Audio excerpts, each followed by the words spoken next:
السلام علیکم. I am Mahendra and my registration number is BSc SP 22052 اور آج کا جو میرا ٹاپک ہے وہ ہے موئنجو دڑو سٹی.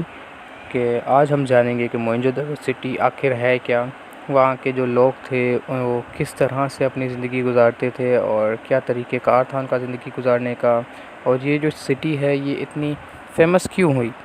تو آج ہم دیکھیں گے کہ موئنجو دڑو آخر ہے کیا. تو پاکستان میں اگر دیکھا جائے تو ویسے تو کافی تاریخی مقامات پائے جاتے ہیں. یہ مقام سب سے قدیم ترین مقام کہلاتا ہے.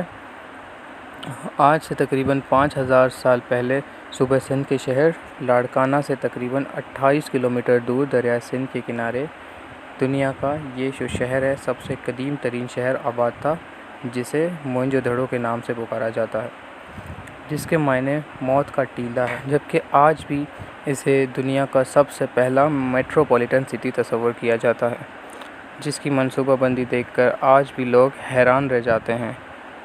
تو موئنجو دڑو جو یہ شہر ہے یہ مٹی کے ایک ٹیلے پر آباد کیا گیا تھا. بعض شوائر سے ہمیں یہ پتہ چلتا ہے، یہ بات سامنے آتی ہے کہ وہاں کے جو لوگ تھے ان کا جو مذہب تھا وہ بدھ مت تھا. وہاں لوگ بتوں کی پوجا کیا کرتے تھے. بعض شوائر سے یہ بات پتہ چلتی ہے. اگر دنیا کے قدیم شہروں کا مطالعہ کیا جائے تو بہت کم تہذیبیں ملیں گی جو باقاعدہ کسی منصوبہ بندی کے تحت وجود میں آئیں، جبکہ موئنجو دڑو کو یہ اعزاز حاصل ہے کہ اس کی تعمیر باقاعدہ ایک منصوبہ بندی کے تحت عمل میں لائی گئی تھی. موئنجو دڑو میں ایک جیسی اور ایک فاصلے پر گلیاں بنائی ہوئی ہیں، جنہیں دیکھ کر ماہرین کہتے ہیں کہ واقعی یہ شہر کسی منصوبہ بندی کے تحت بنایا گیا ہے. اور آج بھی ان گلیوں کو دیکھیں تو صاف پتہ چلتا ہے کہ یہ ایک ترتیب اور زبردست منصوبہ بندی سے بنائی گئی ہوں گی. موئنجو دڑو جو شہر ہے اس کے گھروں میں پکی اینٹوں سے بنے بیت الخلاء موجود ہیں. کنوؤں سے صاف پانی کی سہولت بھی موجود تھی. مکانوں سے گندے پانی کے نکاس کے لیے بھی انہوں نے کوئی انتظامات کیے ہوئے تھے. نالیاں بنائی ہوئی تھیں جو ہزاروں سال بعد بھی ویسی کی ویسی موجود ہیں. کمال کی بات یہ ہے کہ اس شہر سے ملنے والی اشیاء مثلاً مہریں، مٹی کے برتن، زیورات اور دیواروں پر لکھی ہوئی جو تحریریں تھیں انہیں آج تک نہیں پڑھا جا سکا، جس کی وجہ سے بہت سارے راز مٹی کے ساتھ ساتھ ابھی دفن ہوتے نظر آ رہے ہیں.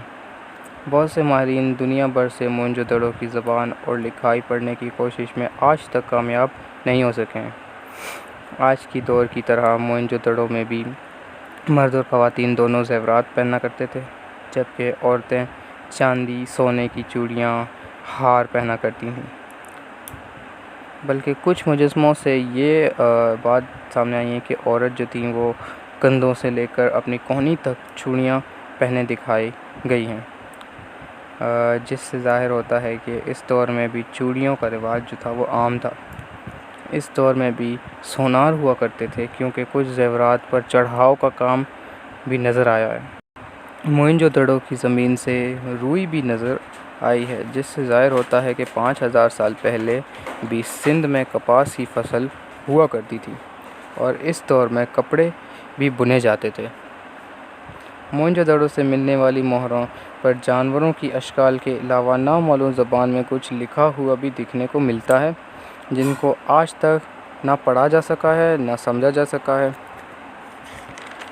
اور خیال کیا جاتا ہے کہ شاید انہیں آئندہ بھی کوئی پڑھ نہیں سکے گا. لیکن دیکھنے میں یہ لکھائی انتہائی صاف ستھری اور خوبصورت نظر آتی ہے، جس سے لگتا ہے کہ یہاں پر فن تحریر کی اچھی خاصی ترقی ہوئی تھی.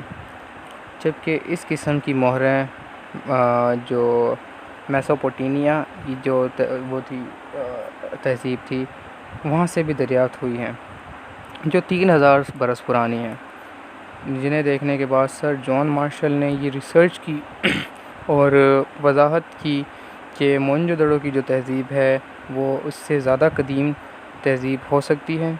اس کے علاوہ یہاں سے شطرنج، چھکے اور دیگر پتھر کے بنے گولیاں بھی ملی ہیں. یہاں سے ملنے والی کھلونوں سے یہ ظاہر ہوتا ہے کہ اس وقت کے لوگوں کو اپنے بچوں کی تفریح کی بھی بڑی فکر ہوا کرتی تھی. وہ اپنے بچوں کا دل بہلانے کے لیے انتہائی شاندار اور آج کے دور کی طرح کے کھلونے بناتے تھے. یہ کھلونے بیلوں اور گھوڑوں کی شکل کے ہیں مٹی کی بنی ہوئی گاڑی بھی ملی ہے یہاں سے، جس کے 4 پہیے ہیں۔ ماہرین کا ماننا ہے کہ اس قسم کی گاڑی میسوپوٹیمیا سے بھی دریافت ہوئی ہے۔ موئنجو دڑو سے بھالے، تیر کمان وغیرہ ملے ہیں، جبکہ تلوار تو بعد میں بنائی گئی تھی، اس لیے تلواریں وہاں سے نہیں ملی، اور اس سے یہ لگتا ہے کہ اس جگہ جنگیں نہ ہونے کے برابر تھی اور لوگ امن و سکون سے زندگی گزارتے تھے۔ اگر خوراک کی بات کی جائے تو موئنجو دڑو سے گندم اور جوں کے دانے ملے ہیں۔ اس وقت اناج کو پیسنے کے لیے چکیاں بھی موجود تھیں، اور یہ چکیاں آج کے دور کی چکیوں سے تقریباً مختلف تھیں۔ خوراک کی اگر ہم ان کی خوراک کے علاوہ اگر ہم ان کے لباس کی بات کریں تو اس تہذیب میں رہنے والے مردوں کا لباس دھوتی اور چادر تھا۔ ان سب باتوں سے یہ پتہ لگتا ہے کہ آج سے ہزاروں سال پہلے یہاں رہنے والی تہذیب ایک اچھی اور خوشگوار زندگی گزارتی تھی۔ آج بھی یہاں تحقیق جاری ہے تاکہ دنیا اس قدیم تہذیب کے بارے میں اور معلومات حاصل کر سکے۔ آج کے لیے میں اپنے ٹاپک اختتام کرتا ہوں۔ آج یہ تھا ایک چھوٹا سا quick review about Mohenjo Daro city. Thank you so much.